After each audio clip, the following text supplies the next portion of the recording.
Welcome back. So if you're an NHL fan, you're in luck. The rosters are set for the expansion draft.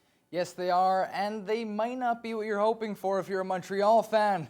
I'm going to rip this one off clean like a Band-Aid. There's a chance Carey Price will not be a member of the Montreal Canadiens after Wednesday. NHL teams have submitted their protested lists clarifying who Seattle can snag and who they can't from this week's expansion draft. The available players list comes with lots of surprises, but none to the tune of Price, the guy who almost single-handedly willed the Montreal Canadiens to the Stanley Cup final. Yep, he's up for grabs after waiving his no-movement clause so the club could keep his backup, Jake Allen. The 34-year-old goaltender does have 5 years left on his contract, counting for $10.5 million against the salary cap, though he is Carey Price. But here's where it gets sticky. There's been rumblings that the former league MVP has a lingering knee injury that may force him to miss significant time next season after surgery, possibly enough to scare Seattle off. Moving on to something less surprising, the Flames exposed captain Mark Giordano because even though Gio has a Norris, he's 37. And the Leafs are letting Seattle have a crack at Alex Kerfoot. Over in St. Louis, star sniper Vladimir Tarasenko will be available. The former 40-goal man is not happy with the team and requested a trade July 7th. The best name in hockey could be on the back of a Kraken jersey next year, as Hurricanes winger Nino Niederreiter was not protected. Colorado captain Gabe Landeskog is also technically up for grabs, though the 28-year-old is an unrestricted free agent, and this may just be a tactic to allow the club to protect another forward. Nonetheless, the 2012 Rookie of the Year just came off a near point-per-game campaign. After taking a pay cut on his last deal, it would be a huge gamble for Seattle, but they could offer a salary that Colorado could never come close to.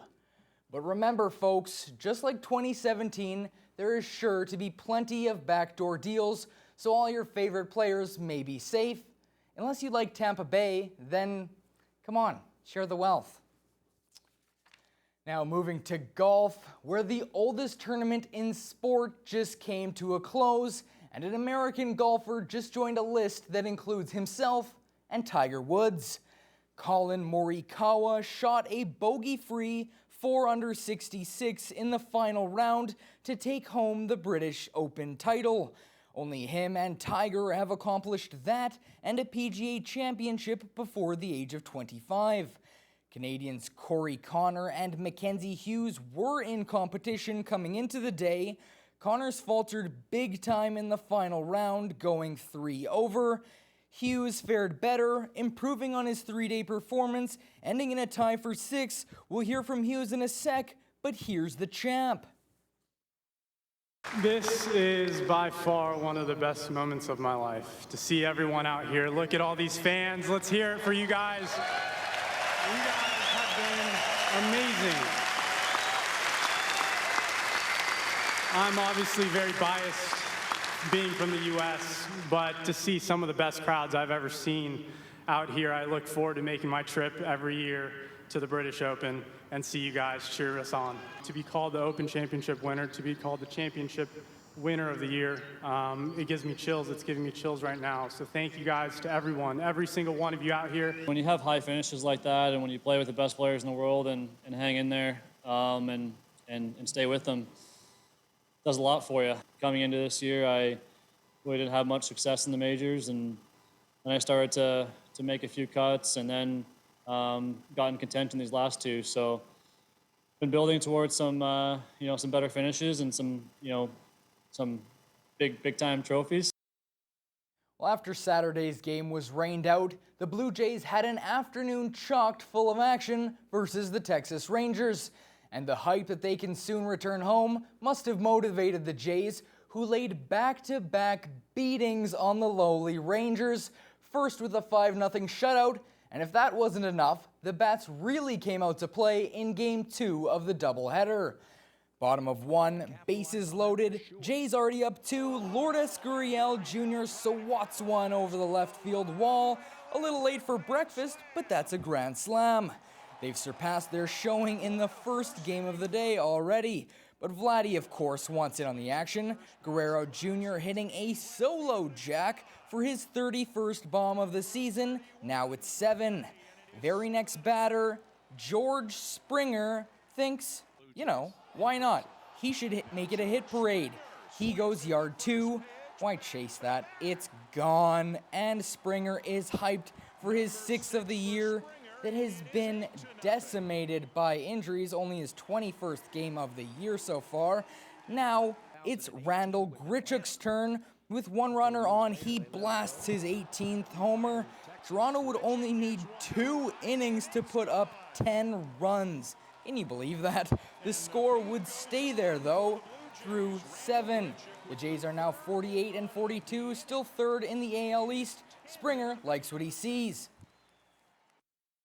This is already a hard enough game, and the more you sit there and dwell on stuff or concentrate on whatever, the harder it gets again. And it's fun to watch Vladdy, to watch Lourdes, the stuff that everybody does. Just have fun with one another, because at the end of the day, this is a game, and you got to go out there and attempt to have fun every single day. I know those guys don't miss a beat, so I love it. It's been fun so far, and I look forward to more of it. While the Jays were making do with their season south of the border, Ontarians have only been allowed to enjoy team sports for a few weeks now. But this evening, baseball returned to Thunder Bay.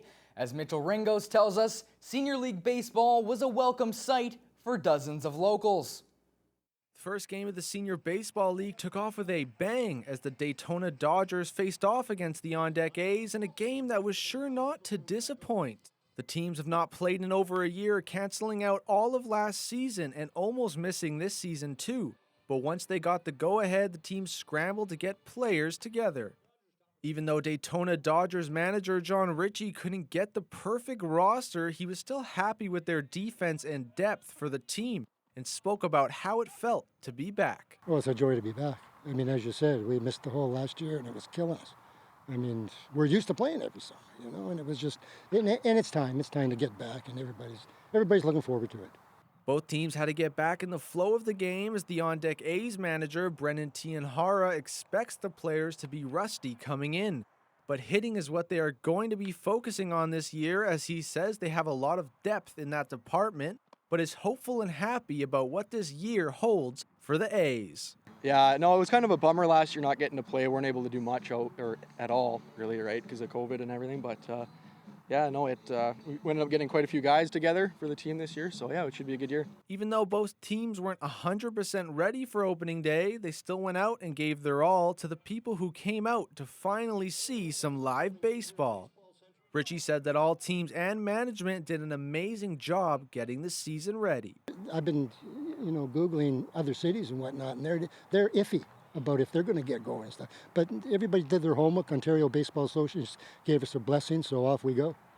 With the first game of the season wrapped up, the Daytona Dodgers took the game 14-5. But both teams are sure to be happy with their performances after over a year off. Mitchell Ringos, TBT News.